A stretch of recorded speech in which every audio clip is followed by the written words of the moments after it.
2024년 3월 25일 월요일 말씀과 기도로 하루를 여는 교문리교회 새벽 기도회를 시작합니다. 하늘에 계신 아버지 하나님, 새 하루를 저희들에게 허락하시고 친히 생명과 호흡과 만물을 주심에 감사드립니다. 모든 것들을 하나님께서 주신 것인데 그것을 인식하지 못하고 감사하지 못하고 그저 당연하게 살아가고 있는 믿음 없는 저희들입니다. 창조주 하나님을 기억하며 감사와 찬양으로 살아갈 수 있는 주의 백성들이 되도록 인도해 주세요. 만물이 소생하고 있는 새 봄날에 저희들의 마음도 새롭게 기경해 주시고 하나님의 말씀이 우리 마음밭에 떨어져 싹을 틔우는 계절이 되게 하여 주시옵소서. 우리들을 사랑하여 주시는 예수님 이름으로 간절히 기도드리옵나이다. 아멘. 성도 여러분 안녕하십니까? 이번 주는 한 주간 부조와 선지자 9장 글자 그대로의 주일 파트를 함께 읽어보면서 기도로 주님 앞에 나아가려고 합니다. 오늘 말씀의 제목은 글자 그대로입니다.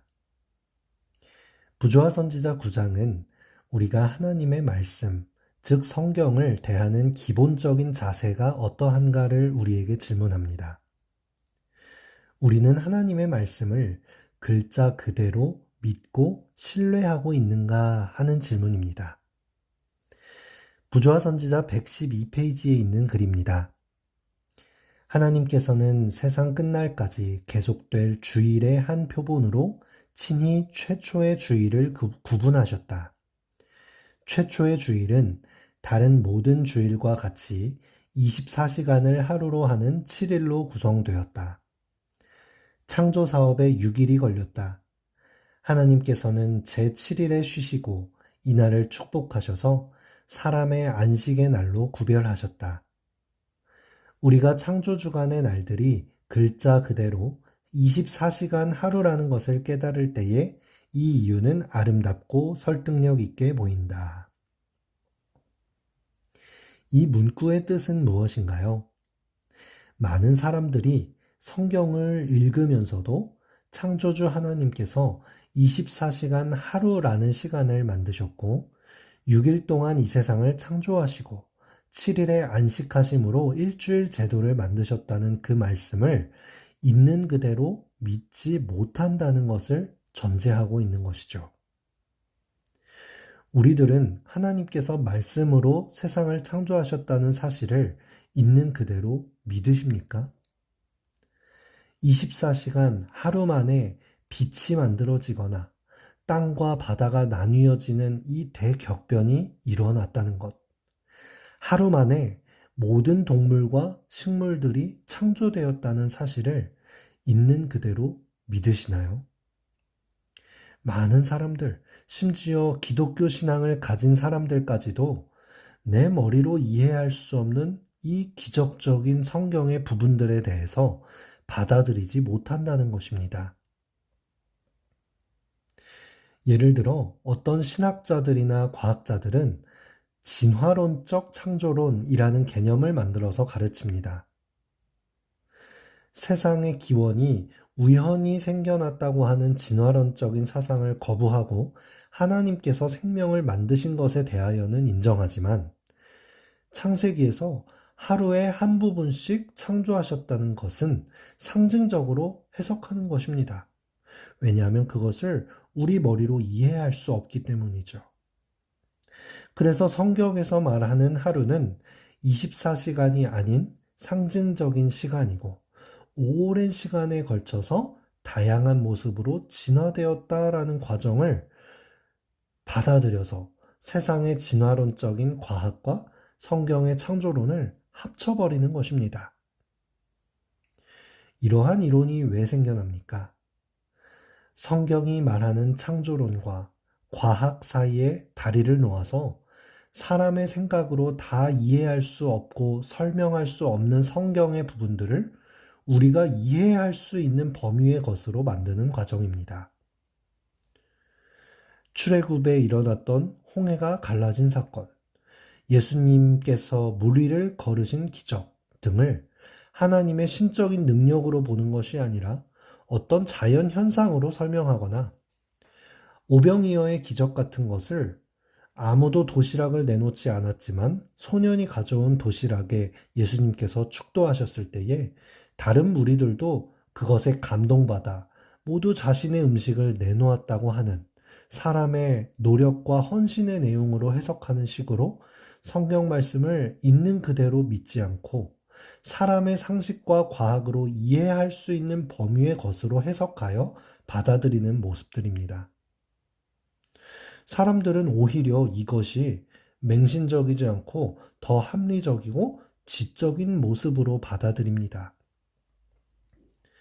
급기야 성경을 연구하는 신학 속에서도 성서 문학 비평학이라는 학문을 만들어서 성경을 하나님께서 신성적인 그 성령의 섭리 아래 주신 경전이라는 것을 배제하고 성경을 조각조각 내어 어떤 부분은 A 문서, 어떤 부분은 B 문서에서 가져왔고 인간의 이러한 과정을 통해 만들어진 문학 작품 혹은 고대 문서에 불과하다라고 평가하는 것입니다.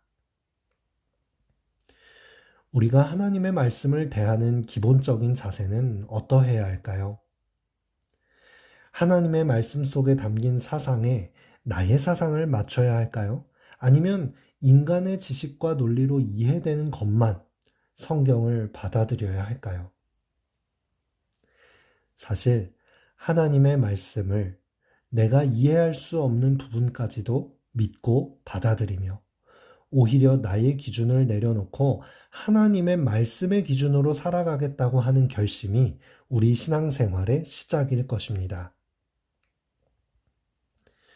우리 모두가 잘 알고 있는 성경의 가장 첫 시작절, 태초에 하나님이 천지를 창조하시니라. 이 단순하고도 명료한 선포로서 모든 성경의 대서사가 시작됩니다. 이것은 하나님께서 자신을 스스로 창조주로서 계시하시며 말씀하신 선포이고 하나님의 존재를 드러내신 것입니다. 이것에 어떠한 설명도 필요 없습니다. 그저 하나님께서 그런 분이신 것입니다. 하나님께서는 이 사실에 대해 논리적인 근거를 덧붙여서 우리를 설득하시거나 우리를 위하여 설명하시지 않습니다. 죄악으로 가득 차서 죽음으로 인생을 마칠 수밖에 없는 유한한 인간으로서는 영원의 시간을 살아가시는 하나님, 그의 말씀으로 무에서 유를 창조하실 수 있는 그 하나님의 능력을 도저히 이해할 수 없는 것입니다. 그래서 사람들은 수많은 과학적인 증거와 이것이 진짜로 가능한 일인지 근거를 따져 증명하는 과정이 필요로 하지만 증명이 안 된다고 해서 사람의 머리로 이해할 수 없다고 해서 하나님이 거짓이 되는 것은 아닙니다.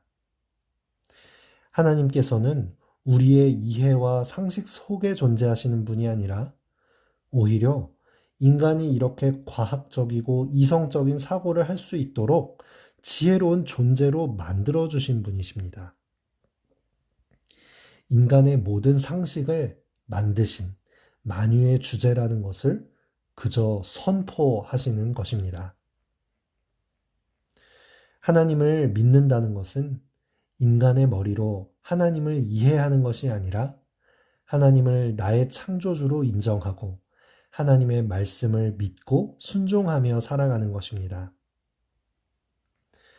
가장 좋은 최신형 가전제품을 사놓고 설명서도 읽지 않고 내 맘대로 쓰면 그 기능을 다 사용할 수도 없고 결국엔 고장날 수밖에 없겠죠.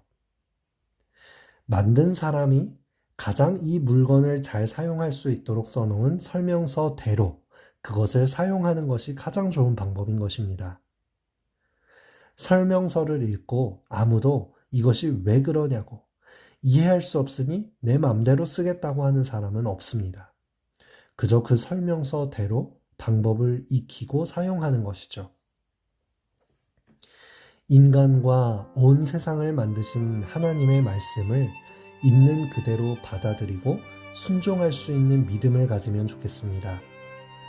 그래서 그 설명서대로 우리의 인생을 잘 사용하여서 가장 행복한 삶을 살아갈 뿐 아니라 예수님의 십자가를 통해 구원을 받아 다시 우리가 마땅히 돌아가야 할 영원한 하나님의 나라에 갈 수 있는 글자 그대로의 믿음의 소유자들이 되기를 간절히 바랍니다. 이 아침 함께 기도할 제목입니다. 말씀을 생각하시면서 새로운 한 주일 말씀 안에 승리하고 기도하는 한 주 될 수 있도록 하나님의 말씀을 있는 그대로 믿을 수 있는 믿음을 갖도록 우리 교회에서 대신방을 하고 있는데요. 대신방을 통해 교문리 교회 각 가정이 믿음 안에 굳건해질 수 있도록 재림 군인들을 위하여 그리고 새 학기를 시작한 우리 교회 어린이, 청소년, 대학생들을 위하여 이 시간 함께 기도해 주시기 바랍니다.